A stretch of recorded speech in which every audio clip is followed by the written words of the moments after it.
On this episode of China Uncensored, oh, it's a party! A communist party. Hi, welcome to China Uncensored. I'm your host, Chris Chappell. Today is the 50th anniversary of China's Great Proletarian Cultural Revolution. Just how great was it? Well, it was such a disaster that even the state-run Global Times called it painful, chaotic, and a devastating decade of political turmoil. Even the Communist Party itself admits that the great helmsman Mao Zedong's Cultural Revolution was a serious mistake and that Mao was 70% right and 30% wrong. Part of that 30% wrong is presumably killing 2 million people during that time. Mao began the Cultural Revolution in May 1966 to purge his enemies and restore ideological purity to the Communist Party. The revolution raged out of control, only coming to an end because Mao died in 1976. Not only was it a period of good old-fashioned book burning, temple smashing, and people yelling, but also pure political chaos. You could be a model member of the Communist Party one day, and the next, purged, only to later find yourself back on top. In fact, that's what happened to Mao's eventual successor, Deng Xiaoping. Twice. The human cost of the Cultural Revolution was immense. Groups of violent young people known as the Red Guards denounced, beat, and even killed people who were branded counter-revolutionaries. In some areas, the political frenzy was so insane that people literally ate these so-called enemies. People were encouraged to report their neighbors, friends, even family members. In 1970, 16-year-old Zhang Hongbing heard his mother criticize Mao for starting the Cultural Revolution. He reported her to the police and recommended that she should be shot. She was beaten and executed. Now, Zhang is trying to tell his story in hopes that the Cultural Revolution will never happen again. It's not so easy because the Communist Party, while acknowledging that the Cultural Revolution was a mistake, doesn't really want people talking about what happened.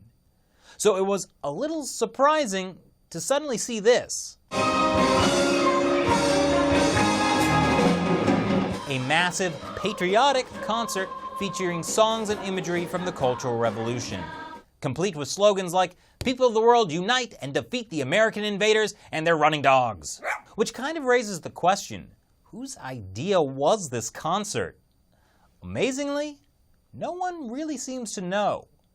The performance was put on by the patriotic girl band 56 Flowers and the China National Opera Dance Drama Theater. According to the South China Morning Post, the second group said it had been deceived by its partner, which claimed to be from an office under the party's Central Publicity Department.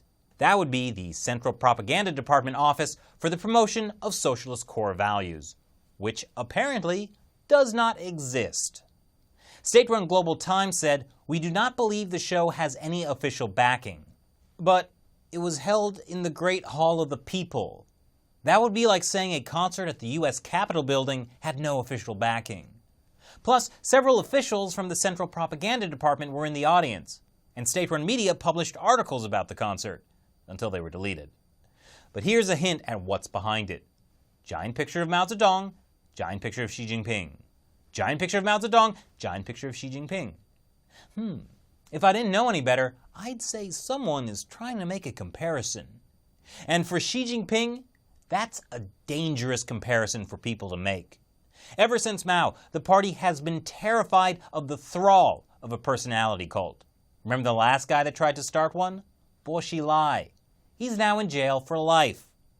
And yet it seems like the same kind of cult is being built up around Xi Jinping. From memorabilia to songs and dance, to totally impromptu praise from foreign students put out by Chinese media. Very humble leader. Of our Chinese leader. Wise and resolute president. Handsome. Yeah, So this concert can't actually be good for Xi, right? Well, that may be the point. The day after the Cultural Revolution concert, Xi just so happened to give a speech warning about cabals and cliques within the Communist Party. He said, There are careerists and conspirators existing in our party and undermining the party's governance. And by governance, he most likely means himself. Since she stepped onto the stage in 2012, there's been a constant power struggle between she and the people who used to hold the reins within the Communist Party, a faction, or cabal if you will, affiliated with former Chinese leader Jiang Zemin.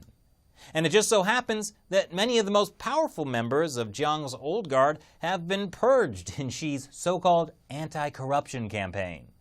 But hey, as Xi said, the fight against corruption is not a House of Cards power struggle. So I was right! Xi Jinping does watch House of Cards. Anyway, Xi has been amassing power and titles.